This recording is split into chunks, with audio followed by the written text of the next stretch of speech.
here in the United States, we had the LA fires at the beginning of the year. And I had looked at the astrology and numerology this year, especially with that nine, which is more spiritual than material oriented, right? And I looked at that nine and all of the changes, and I said, this is going to be a year of a lot of material losses as well, so that people have to learn how to rely on spiritual strength, which is what's happening. And because the economy's crazy, a lot of us have to adjust, our material. Like it's like a year where you cannot be attached to anything material.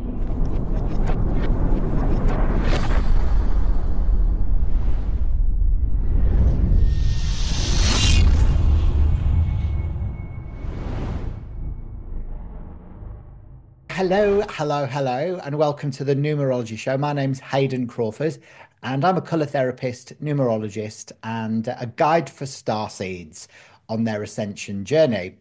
Today's episode is a real treat because I'm joined by the radiant and intuitive Kari Samuels for the second time round. Also, it's amazing to have you back on the show, Kari. I absolutely adore you and your energy. Oh, thank Now, you. you're a renowned numerologist and an amazing astrologer and a soul guide who blends cosmic wisdom with heartfelt guidance. So, Yes. Carrie has helped millions of people all around the world understand themselves through the lens of soul contracts, life cycles, and celestial energies. We'll be diving into how numerology and astrology intersect, how you can prepare for your energies for 2025, and how your personal year number is your soul's GPS for the year ahead. So, whether you're a seasoned seeker or just a person who's numerology curious, settle in. This conversation is going to be full of golden insights. So, welcome, welcome, welcome again, Carrie. How are you today? I'm so happy to be here. That's how I am. Thank you. Thanks for having me. Oh, wonderful. So, we're going to start off by looking at um, the numbers and specifically the living energies that are surrounding the numbers of each life path. And specifically the numbers 11, 7, and 6. What are what do these numbers represent on a soul contractual level? Why did you choose those numbers? I'm so curious. Well, the 11 because it's a master number and Mhm. everybody always really relates to the number They 11. really, really are everyone's 11 curious. Yes. So Everyone's what about 11. 7 and 6? What So about the them? the seven because that's my day number. So when you reduce the Okay. 16 down to the it becomes the seven, and Yeah. they're the seekers of truth. So Yeah, it's yeah. that beautiful Atlantean sort of connection with the Yeah. seven, and then the Mhm. six because Venus and love, and that's what this podcast is all about is sharing the love. So Oh, I yes. guess that I'd like you to delve into that, with as much celestial wisdom as you know, so that you can share that information with our guests. Thank you. Well, celestial wisdom made practical because I'm a Virgo. I'm very Virgo. So I like to share celestial wisdom in a way that's very understandable and actionable for people. So that's my intention today. Do you want to start with 11? Yeah, that sounds perfect. 11 sounds brilliant. And I love the fact that you're bringing practical guidance into it as well, because Oh, that's what's yeah. needed. Oh, yeah. I mean, I feel like we all have plenty of like things that want to bring us out of real life right now. But and you know what? The 11, if you look, I look a lot at the sacred geometry of the numbers and how the 11 are those two pillars. They're heaven down to earth. Well, they're earth ascending to heaven, and they're also heaven down to earth. It's the two-way channel. And of course, you're the pillar in the middle where you're learning to ascend to the higher realms, but also bringing higher wisdom down into life, right? Down into make it real. And we've all experienced something called a divine download, right? Hmm. Do you know, like, so I want to clarify what a divine download is. It's typically when you're in that right brain, that mode of consciousness where you're not like fretting or worrying, where your mind is wandering a little bit. You're allowing yourself to escape that sense of time and space. And sometimes it happens in the shower. Sometimes it happens when you're on a walk. Sometimes it happens if you're sitting there letting yourself lose track of time when you're doing something where maybe even cooking that's very meditative for you. And you get a picture of something. It comes into your head. You get an image of something. And then you may not even remember getting it. And then maybe it comes back again and it becomes like a feeling. So that's like divine insight, divine downloads, divine wisdom coming down through the crown chakra. And then it starts to get into your heart chakra. And you're like, huh, that would be nice. I wonder if I could do that. Feels like that would be fun. What a great way to live. What a great experience that would be. And so, and then maybe after a while, that inspiration motivates you to do something different, to change something different in a way that's never been done before, because the 11 is a double one, and one is the first number, right? Something that hasn't been done before, something new, something inspirational. Also, if you look at the words that are similar to the number one, they begin with the letter I, like intuition, insight, inspiration, innovation, invention. They're all these things that have that channel between heaven and earth. So it's like you receive something that motivates you to change in a new direction. And that is what the number 11 is about. Wow, I love that description of it. It made it so simple to understand the two That's pillars of my life. whole point. Things don't have to be complicated, do they, Kari? No, I like to make things understandable. That's the Virgo's job. And of course, my name begins with K, which is the 11th letter of the alphabet. And that's been part of my life purpose is to inspire people to connect with the higher realms. That's beautiful. So, incidentally, what is your life path number? Are you an 11 yourself? Oh no, I have an 11 destiny, Ah, um, which makes sense. And and I'm a 9 life path. oh, same as me.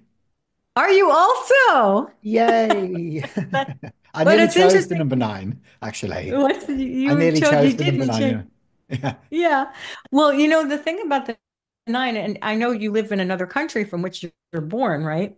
Yes. And we started out before the recording talking about like moving internationally, but nines tend to like to experience other countries because 9 contains all the other numbers.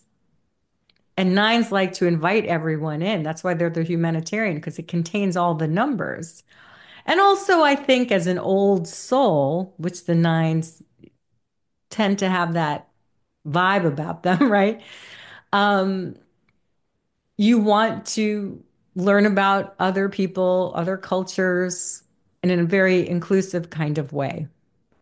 Yeah, so interesting you saying that about the number nine because, well, obviously, yeah, we're English, but we live in Australia, but we're Yeah. also thinking about moving to France Oh, over the that's next couple of interesting. years. So, and Yeah. we've lived all over the world because that's, like how I met my husband was in Mhm.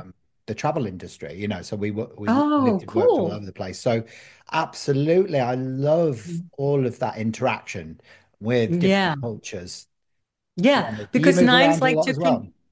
I did. I did. Now I'm in a very like I don't want to move anymore type of place in my life, but I like to live places like I grew up in New York, and so I always had a very multicultural life. In New York, a lot of my friends' parents were immigrants, and I studied anthropology as well as theater in college. Like I've always been very interested in other cultures. And so I know Portland, Oregon, where I live now, is not considered multicultural, but like it is in many ways. Like a lot of the businesses around here. And that's one of the reasons I really, really, really like it because I like the different experiences. So even though I'm not moving, I still like to enjoy what other cultures can bring. I think that's part of the nine life path for sure. It is. It's the humanitarian, Yeah. the healer, the counselor, the nurse, the Yeah. social worker, Yeah. all formulates that sort of energy of the nine. And it's interesting, isn't it? Being a nine in a nine universal year, because that Yeah. intensifies that Mars fire energy. So you're finding that you're getting a bit discombobulated every now and again, Kari. Well, I think 2025 is a discombobulating year because of not just because it's a nine and we're letting go of so much and the retrogrades are so much about like the astrology and the numerology very much correlate typically because like in the four universal year of 2020 we had all those restrictions and Saturn was very prominent and also the four was very prominent and then of course the next year there's more freedom and then we get into the five energy and it's like the numerology and the astrology tend to correlate very well and this year, there's a lot of retrograde activity. All the planets retrograde, all the personal planets retrograde. We started with Mars retrograde. And retrograde is a very nine function, like going back, reviewing, looking back, like discerning what you want to let go of. So that's part of the energy of the 9 year.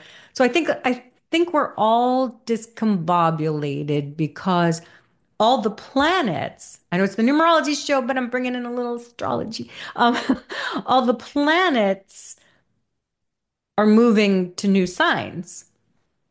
And then they retrograde back into their previous sign. And then next year, in a 1 year, they go into their new signs for good. So that correlates, right? See how that works? Yeah, absolutely. Because we moved from a nine to a one. Right. We move from nine to one, and the planets move into their new signs. But Yes. here they move into their new signs, but then they go back. They go back, a Yes. lot of them. And then they move into. So the nine energy is like, okay, what do I really want? Is this really good for me?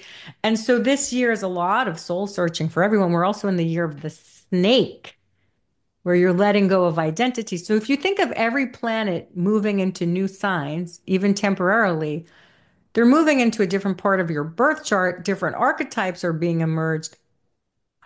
So everything's going to feel uncomfortable. And you have to let go of something that was. And so here in the United States, we had the LA fires at the beginning of the year.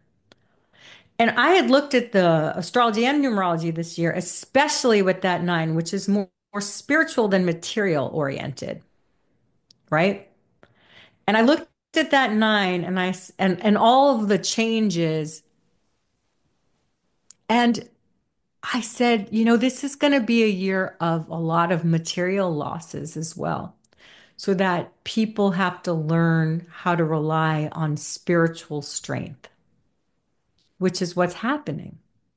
And because the economy's crazy, a lot of us have to adjust, our material. Like it's like a year where you cannot be attached to anything material. It's And very, I don't very care true. where you live in the world. Like, and that's part of the nine energy where you're like really distilling what is really important to me on a soul level that money can't buy, that I want to put my energy into, that motivates me to make the world a better place because the world is on fire. So like I have to really like everything's so like in a way like limited resources. And so you really have to focus like what is it that I want to bring with me into the world? And that's a lot of this nine energy emerging. I know you didn't mention nine, you said 11, 7, and 6, but you got to talk about the nine. We've got to talk about the nine, I think, because in the color mirror system, Oh. it's this is bottle number 9, and it's called Oh, Mars, and it's red over yeah, orange. So it's that fire energy, and the yeah, fire yeah, burns away, the element of fire burns away the old, and yeah, leaves space for the new to emerge. So yeah, I think it's, an important catharsis that we're all going yeah. on. And, even the fact that, I think it was only just yesterday that we had this massive blackout in Portugal and Spain where Oh, they're that's looking at it. right. Barely So even again, made it to the news here because the news is so crazy. Like there, you can't like. I heard about that. My husband told me. Yeah, yeah, it's huge, So there's all of this stuff where we have to we're gonna have to start letting go of a lot of the old ways of being. And of course, electricity, is yeah. very connected to the fire element as well, isn't it?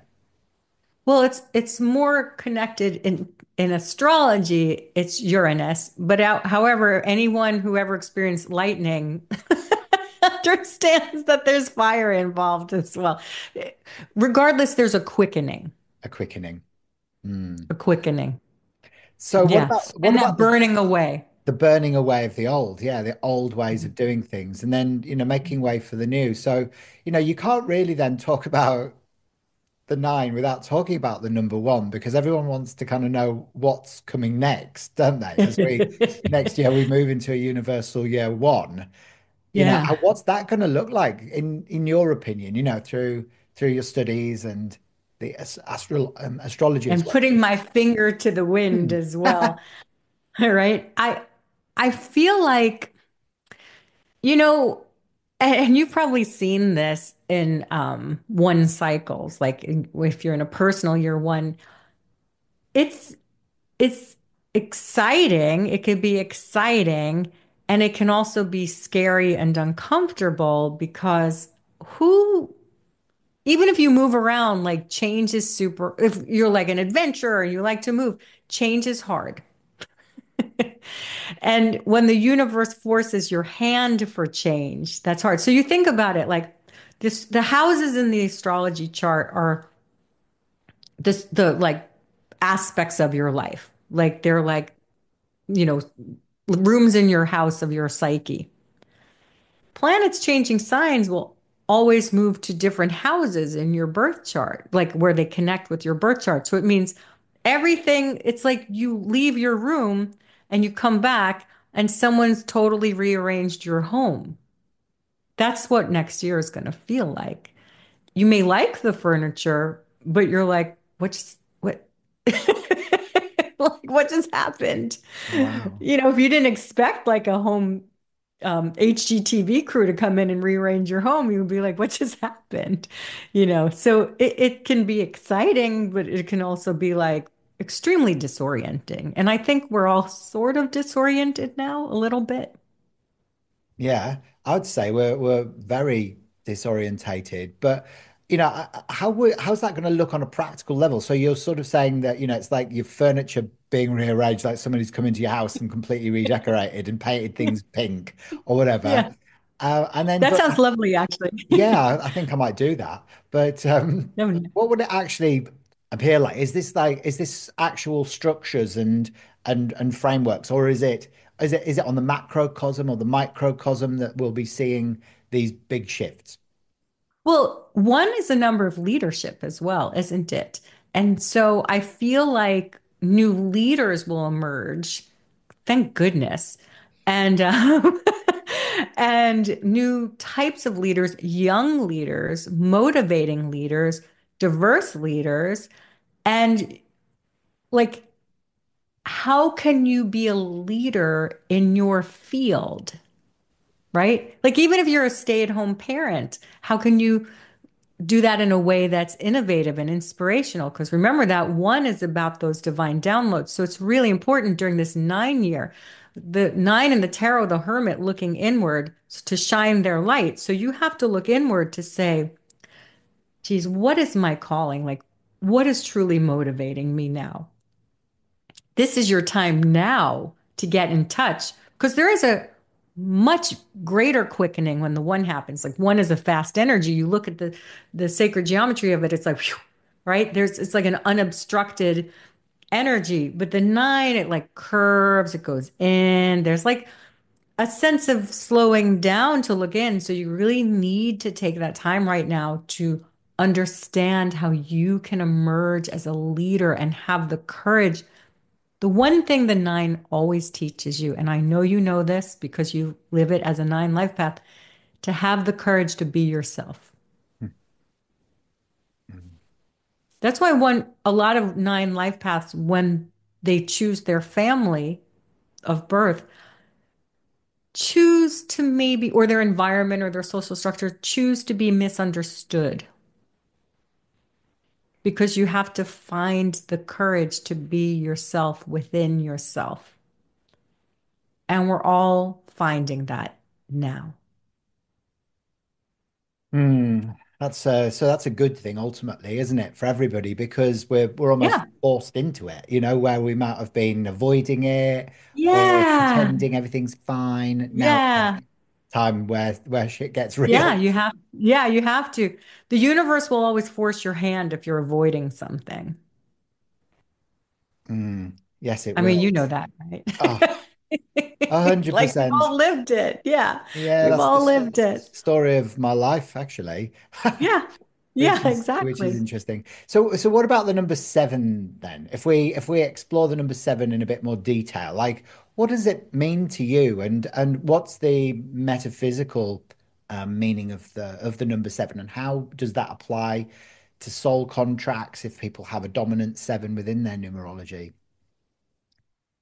The seven, as you've said, is very spiritual and very soul searching. But that doesn't mean that, again, like everyone who's a nine life path is not an old soul, and everyone who's a seven is not spiritual.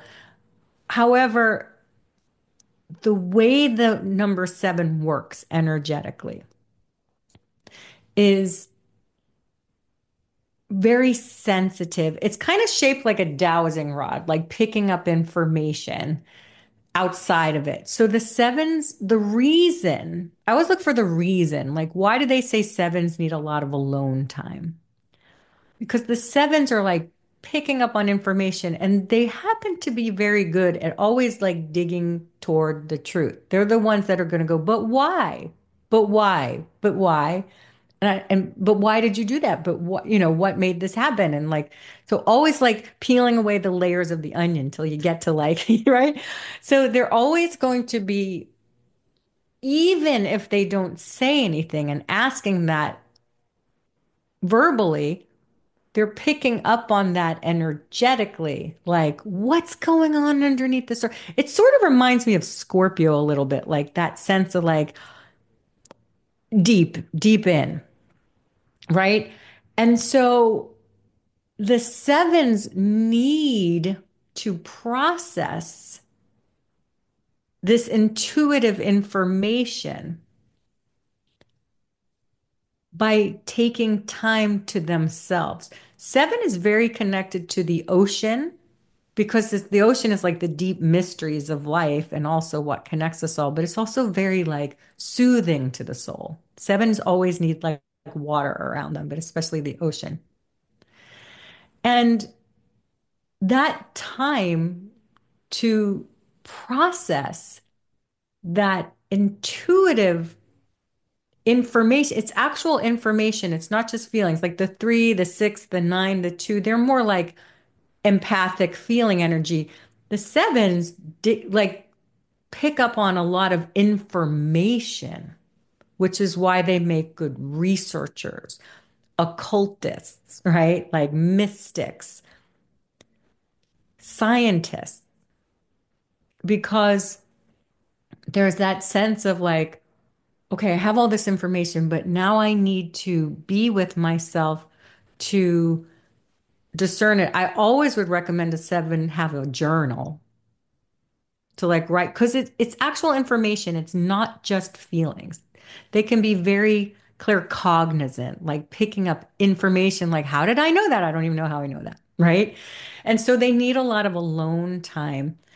And one of the life lessons of the seven is around learning how to trust in the process of life, learning how to trust their own intuition. So a lot of sevens will get into situations where they find themselves thinking they're betrayed because they didn't listen to their intuition. So that's one of those situations where life is going to keep showing you that you really need to listen to your intuition. And until then, you will find yourself in situations where the life seems to pull the rug out from under you because you didn't listen. And that's just a learning experience.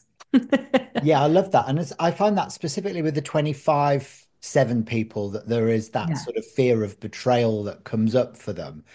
If their day number is they're born on the 25th or whatever. And Yeah. actually, the seven being connected to the water element as well. And these sevens loving, that Oh, beautiful, look at yeah, that. that Look how seven, it's that is Neptune. right. That's beautiful. Neptune. Seven is very Neptunian, exactly. Yeah. It's the water. So it's a heartfelt communication as well. That's beautiful. Brings in all of that beautiful Atlantean past life stuff as well. So, Yeah. do you find that a lot of sevens, ruling sevens or life path sevens, have an intimate connection with Atlantis? They feel the energy of Atlantis, or they've maybe birthed some old gifts that start Do you know, resurfacing. I'm not as Atlantis oriented as you are. Oh.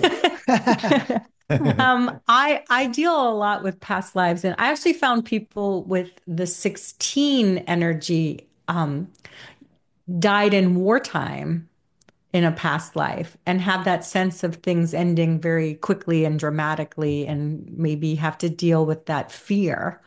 So you and I are attuned to different things.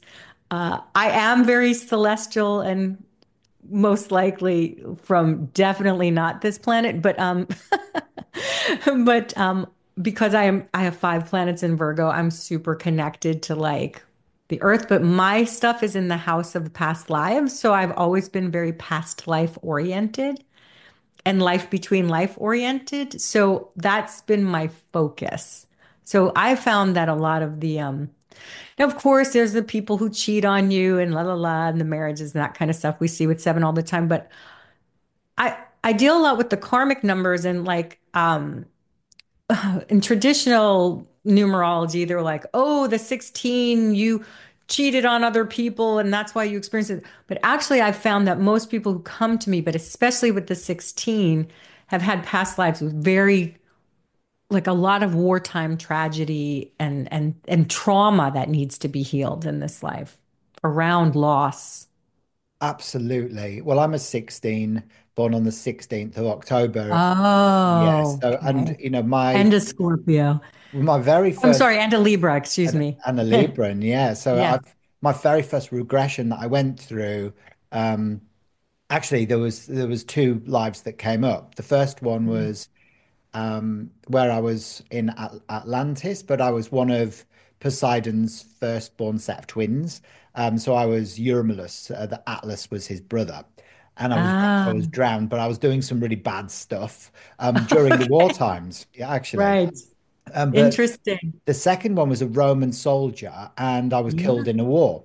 So Well, there you go. So there's that just gave me angels once. And I always feel that not that I feel it from my experience, what I've read in books about the karmic numbers, I've never found to be true. But that's because the people who come to me, because I'm past life oriented, and that's, it doesn't mean that's not true, but that's been my experience. There's always like this wartime wound, typically. And we've had a lot of absolutely. wars in our past lives. Yeah. And the 16, because it is about, then that fear that you're going to lose Mhm. everything all of a sudden or Exactly. be betrayed. So Yeah. that has been my constant theme until I've worked through it. That Yeah. fear of losing. And actually I've actually lost and got back and lost and got back. So the seven also carries that vibration of sacrifice, doesn't it? Yeah.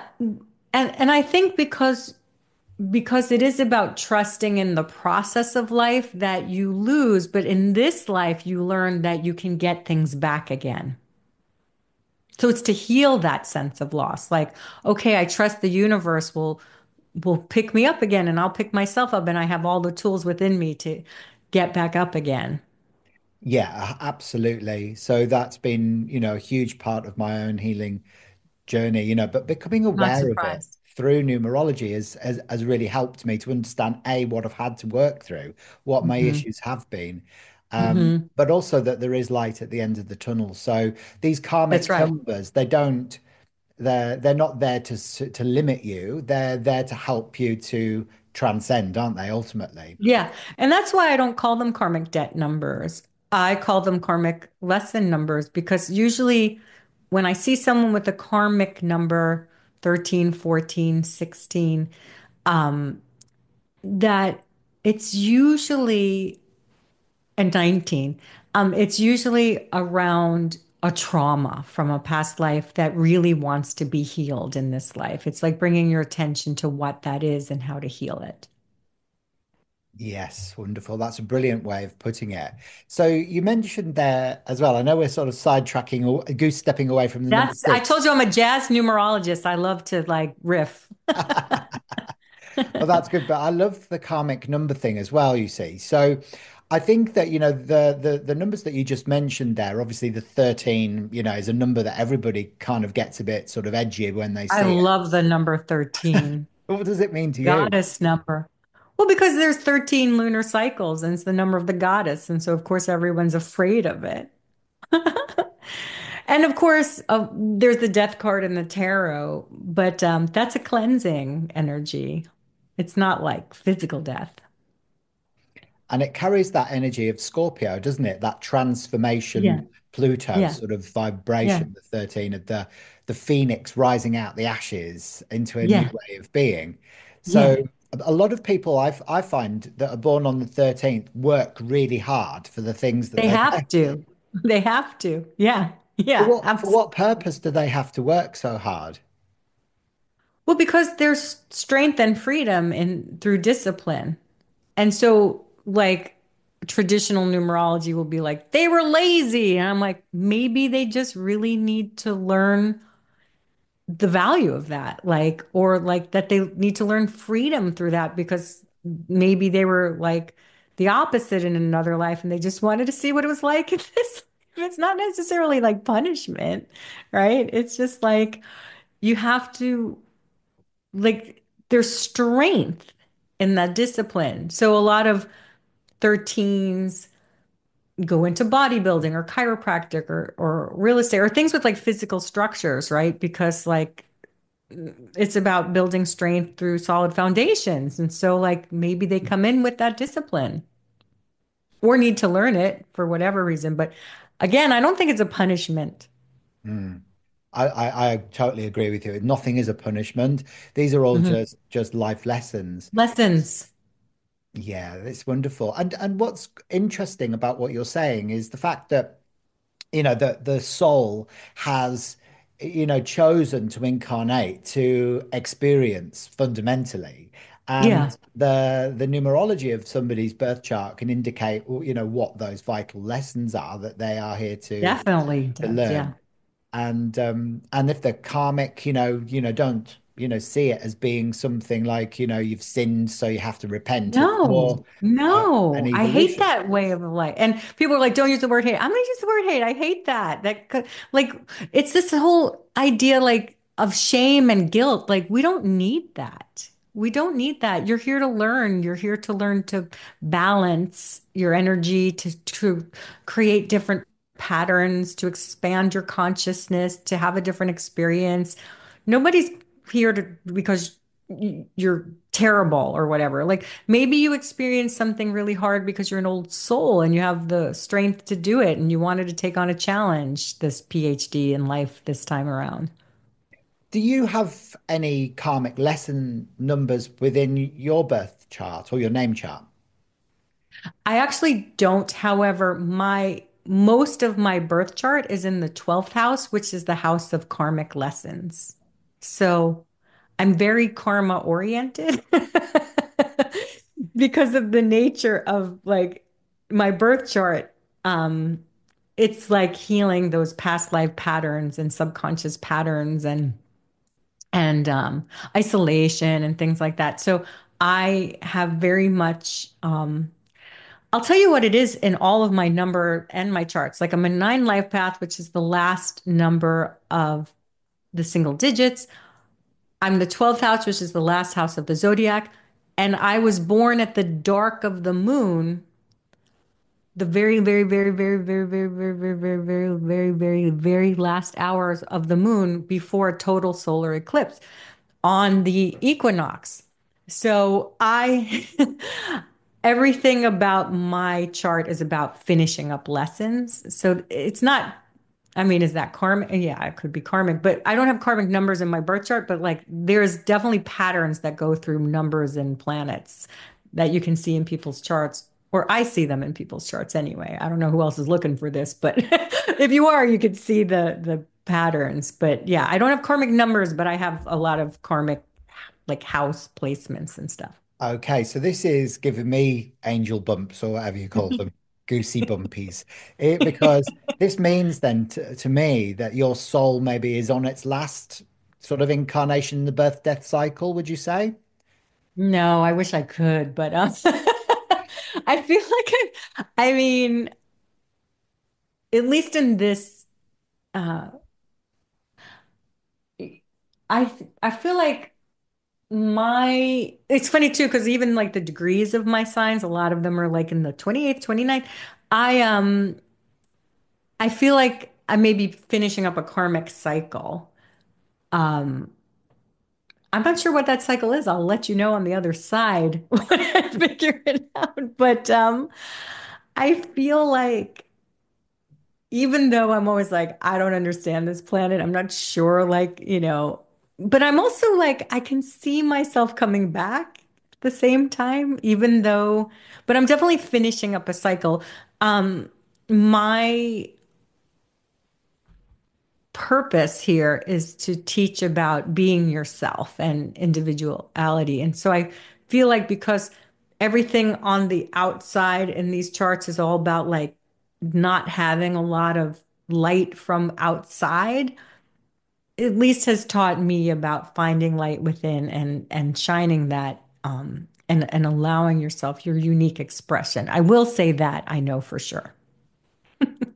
Okay, yeah, because it was interesting because I think that that nine energy, just going back to that Yeah. quickly, does carry for a lot of numerologists, they say that there is that potential there of Yeah. transcending the birth death cycle, and that got me really excited, of course, I because mean, it I'm would get like, me excited too, but I'm not sure.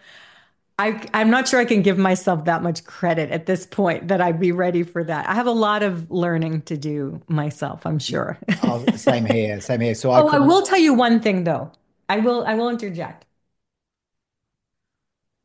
I do feel that I am also training to be a spirit guide. So I'm like both. So spirit guides are sort of very connected to the earth as well. So if you're training to be a spirit guide, which I think we all are training to be spirit guides, then that's where it's like I'm not really finishing a cycle, but I'm very connected to the other world while I'm in this world, which is a very spirit guide type of thing. So I'm Mm, training to be a spirit guide. Baby steps. that's wonderful. I mean, what an honor, what an I absolute feel like, honor. well, you're training to be a spirit guide too. I think we all are, you know. Well, let's hope so. I mean, I'm hopefully in training to become an ascended master, but I I know have that. very much far to go before that. Like I said, I can't give myself that much credit. Like, oh, you're done with this. I feel like I have a lot more lessons to learn. Like, I thought I learned about like not being like codependent or overgiving until last year gave me a gigantic lesson. So like, you just, you know, I know, but there's you sitting there with Saint Germain Orosoma bottle in front of you. yeah, And, so maybe Saint Germain is saying, right, you need to be joining us with the violet flame over here. yeah, And, yeah, yeah, there's some lessons for you to do with transmuting, yeah. old I forgiveness. definitely have. I'll say that I definitely have a lot of lessons to learn. I'll put it to you that way. Yeah, I agree. Like I totally buy into that as well. And it was interesting because that my karmic number lesson thing is the number two, which is for me is all about collaborations and partnerships and Mhm, stuff. mhm, And mhm, that's where I struggle so much, it's like with mhm, mhm. sort of joining together with other people. I work very much alone and I Mhm. prefer it that way. That's your seven birthday. Yeah. And nine, the seven and the nine. It is, and it's so hard for me to trust people to collaborate, So that's why this has been a real experience, this whole podcast venture, with the Numerology Mhm. Show and Cosmic Conversations, because it's bringing in external influences, but I've learned so much. So I Of know course. that I've got huge lessons around teamwork specifically, Well, and you're a Libra too, so you're gonna have to learn. And you're wearing a little heart there. Like you have to, yeah, that's all. Yeah, that's you came here to learn it. don't I know it?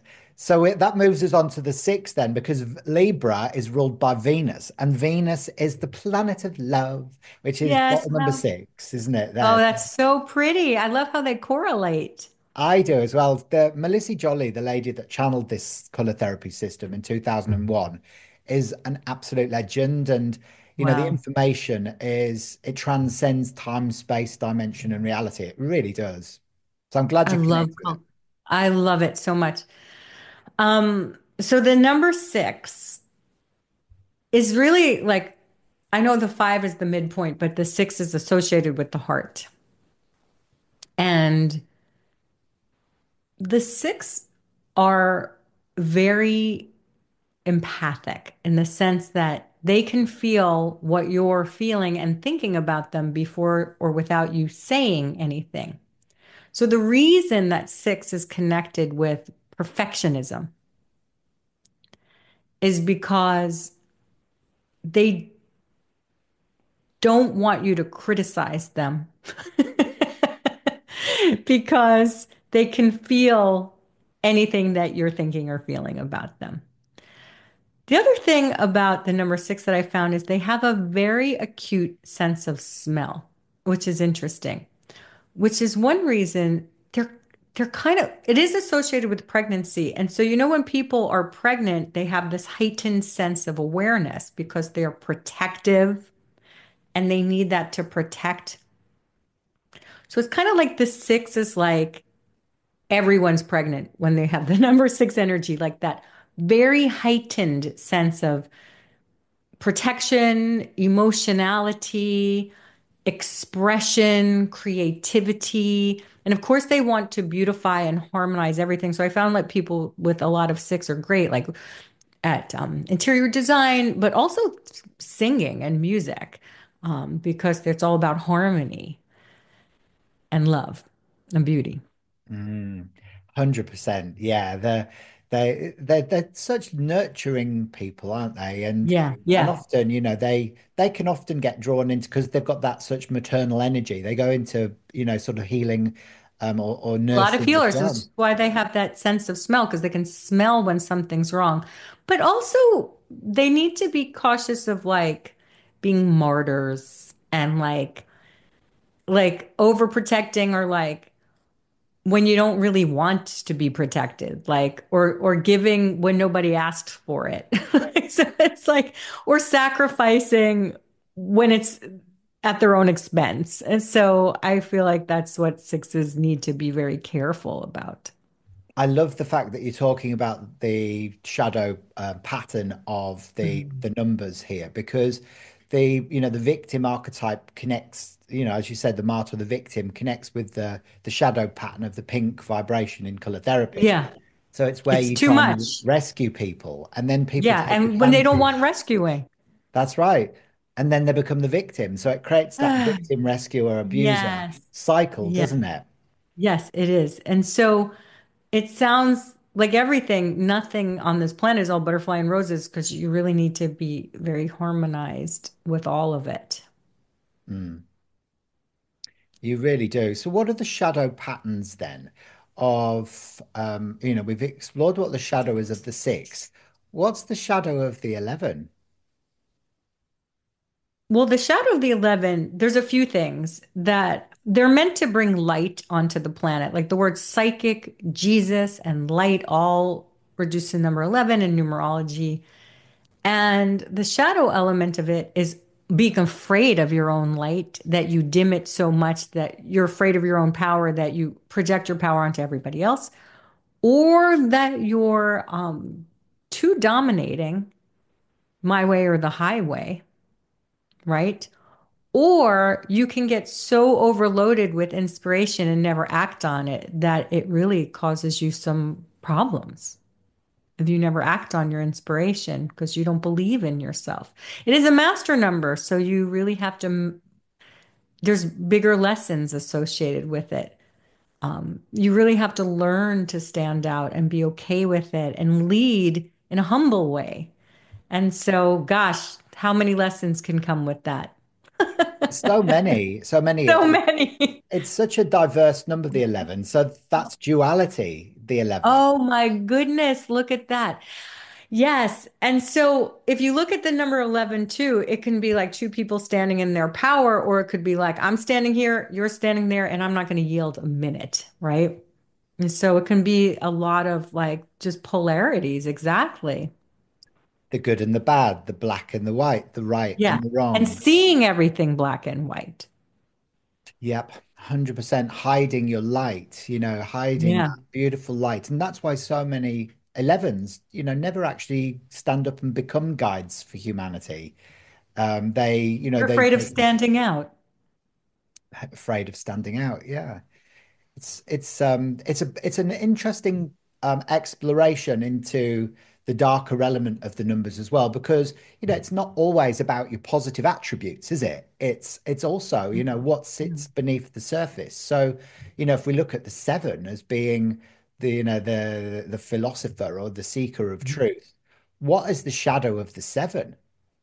Well, you're like a deceptor. You're like nobody really knows what you're doing or thinking or what like what's going on under there. It's like that could be cool and mysterious, or it could be like what are you like you did that and you didn't even have a conscience about like there could be like the ultimate sociopaths. Like same thing with the nine, the humanitarian. You can be like think you're God, right? Like, because, you just like to have that big head and it's like my way or the highway. Like, I'm listening to me and nobody else. So they all have their narcissistic elements and they all have like really destructive elements, really, really destructive. Like a six shadow, they could know exactly what you're thinking and feeling and use it to cut you down.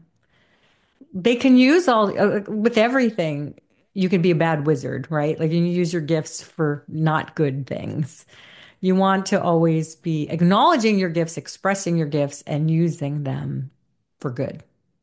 I love that. And absolutely right. This the seven shadow is the secrets. The sixth shadow is, connected to the opposite of love, and creativity, Yeah, which is very yeah, much destruction, self-sabotage, yeah. addictions can all Yeah. come Well, up if you in look at the lovers in the tarot, that's the number six, and you have the two lovers with the archangel Gabriel, and then the shadow of it, 15, which is also a six, is the devil card, and it shows the lovers chained to the devil. So it's like it's the same lovers, just in a very different setting. I love the fact that you're introducing the power of numbers within tarot there as well, because the tarot cards play a massive part in numerology and the Yeah, symbology that's how I within. learned numerology. Oh, is it? Oh, could you explain a bit Yes. more? Well, I read Mary Greer's book, Tarot Constellations. I don't even know if it's in print anymore. It may be called something else, but it's like where she grouped. Well, I studied tarot for a very, very long time. Like I love the tarot. Like really, not just oracles, but the original tarot. Not the original. I mean, the original is like France or whatever, but like the Pamela Coleman Smith deck. And like how the numbers, so the constellations were constellations of numbers. Or even my first book, I think it was like Tarot Made Easy by Marsha Messino. It's like she grouped them in like numbers, like the nines are this, the eights are this, the sevens are this. So I like learned all the archetypes of the numbers through the tarot. And then Mary Greer, she grouped like the constellations of the major arcana together, like the 1, the 10, the 19, and the cards. And then you just start seeing the similarities, or I did. And then she taught about like birth card numbers, which are really life path numbers. And so I was doing readings at the time. And so I would start off each session talking about numerology. And the way my spirit guides orchestrated it, like I would get like a bunch of six life paths come to me at once, like one after the other. So I really like learned the six life path. And then like I get like more. And so I learned that way. So I eventually stopped using tarot, but always kept using numerology. That's amazing. I love the fact that that's how you learned about numerology, and Yeah. it's interesting that you can move away from one of those modalities, such as tarot, because the numerology aspect was what really tarot introduced you to, and that was valuable to you. It's quite similar, with me as well. I used to use tarot. I don't use it anymore, but it wasn't that I learned numerology through tarot, but I just found it served its purpose. Well, eventually it slows you down because if you want to direct dial, but the thing is, you see numbers everywhere in the universe. Numbers are everywhere, but tarot cards aren't everywhere. So, like, well, they are in certain bookstores, but like numbers are everywhere in our life. So, like, they're always speaking to me. So, like, tarot cards aren't like I don't walk outside and see like a tarot card on a billboard. I would love to. I'd wait for that day to happen, but yeah, That would be great, wouldn't it? To see yeah, it a would be great big sun fantastic. card every time you go to the I would supermarket. love it. Yeah, exactly. Yeah. Love it. Now you fuse astrology and numerology so beautifully. And, Thank you. so have you noticed any powerful insights where somebody's life path number aligns or contrasts with their north node or their rising sign? Oh, it's interesting you asked about their north node or their rising sign.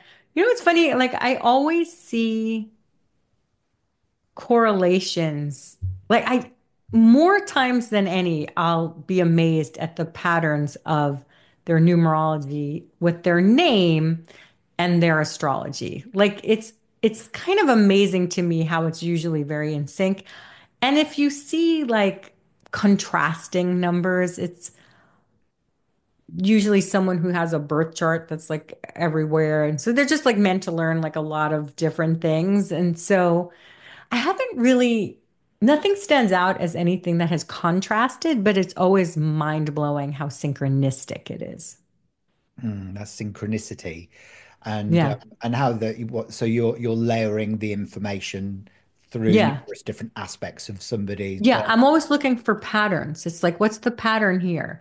Like, oh, you have a lot of this empathic stuff, or you have a lot of this like very like individualistic stuff like there's always a pattern though always it's like incredible to me. It is, isn't it? It's like a almost like a sacred language, I think. Mhm, it is. So you also talk a lot about personal years, Yeah. but the pinnacles and challenges in numerology often get overlooked. So how can understanding those long-term cycles give us more clarity on our soul's journey? Well, what's funny, I don't really work with a lot of the pinnacle stuff. Like I think I mentioned that before, like there's a certain point where because I am psychic intuitive and uh it starts to get heady for me. And so I start to lose the intuitive aspects once I get like deeper in a chart because I already have so much information with the name and the birth date and their main numbers that I don't work. But in terms of personal year, I've tracked that with myself and other people, just like universal years. It's like, wow, this is accurate. So within the cycle of the universal year, like we're all in this nine universal year, we have a personal year, which is like, okay, how does that, what's your focus within that, right? So, um, do you want me to like go through, like, what would you like to do? Yeah, well, relative to that. I think what's beautiful about what you're saying is that, sometimes when we overcomplicate numerology and we look at too many Mhm. different facets of it, like your pyramids and your peak years and Yeah, I eclipses. don't usually do that Yeah, a lot myself. of that becomes overwhelming because it's too much information. What I think is really beneficial though is when we look at not only the universal year cycle but also the personal year, because for example, I'm in a personal year 8, but we're in a universal year 9. I'm just glad that I'm not in a personal year 9 in a universal year 9 being a 9, because that would be over ambitious, Yeah, but. yeah. But how do you find your personal year, sort of then adds in that extra influence, alongside of the universal year? So maybe give your own personal year as an example. Well, I'm in a 3 year. And so I'm focused on my podcast and making more videos. And I'm also launching a website with a new brand of creative products. So that's for real. And last year, I had a lot to do with other people. I was in a 2 year and I really had to focus on like different things like that. Let's go back to how people find their personal year, Yes, that sounds like right? a great plan. I don't know if everybody know. I actually have a calculator on my website. It's actually super easy, but a lot of people don't know how to do it. It's very easy. So you take the current year number, which in 2025 is 9, which in some ways you can just get rid of that number because anything added to 9 just becomes that number. But whatever year we're in, you take that universal year number and then you add your month of birth and day of birth.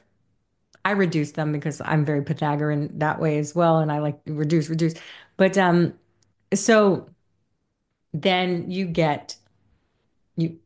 you add your month, your reduced day, and then the reduced personal year. So instead of like the life path where you're taking the year you're born, you just replace the year you're born with the personal year. I mean, with the universal year number. And that's how you get your personal year number. And then in a way, like it's very similar to the light. It's like you're that life path number for that year. It's like the focus of the lessons are about that. And it's been very accurate. My 8 year was really hard dealing with like figuring out like big wins, big losses, and just like a lot of stuff, like looking at all that and like finances. Like it's just really like like everything about the life path number is distilled into that personal year, whether you're that life path or not.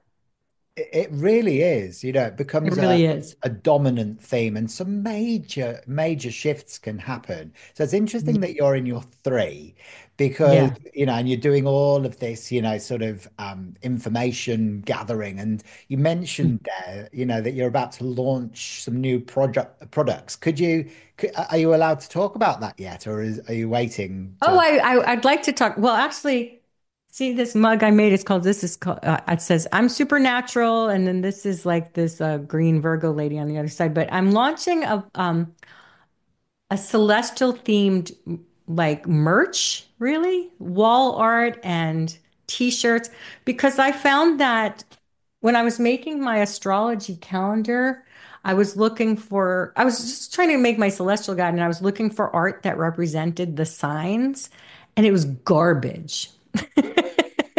Like nothing was fun or funny or inspiring or interesting. So,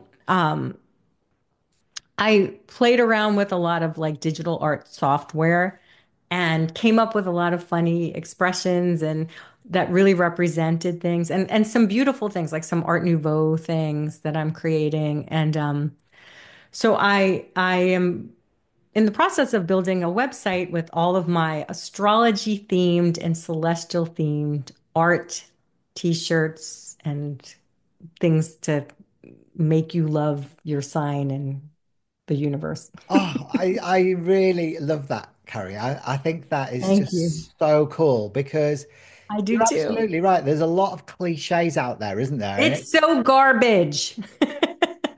So Virgos always want to fix things, but I have a Libra rising and Venus in my first house. So I have that. I have a lot of 369 in my chart, so I always want to be creative and beautify and make everything so beautiful or fun or funny. So I'm like, I'm going to do it. So, and it just became this obsession. So, because it's just been really fun and I've been really inspired with it. It sounds amazing. I'm definitely going to be checking that out. So is that on the same website address? No, I bought a site. Oh, I'm not sure I'll say it because it'll be out soon. Well, first of all, I have a an Etsy store now called celestialguidestudio.etsy.com, but my website will be enchantedsky.com. You're the first to know, and I'm building it Whoa, now. I love that. That's Thank you. magical, super It magical. is magical. Enchanted Sky. It's magical. It's going to be magical. Stuff is on Etsy now. Like I said, it's Celestial Guide Studio, but I'm hoping this website will be done in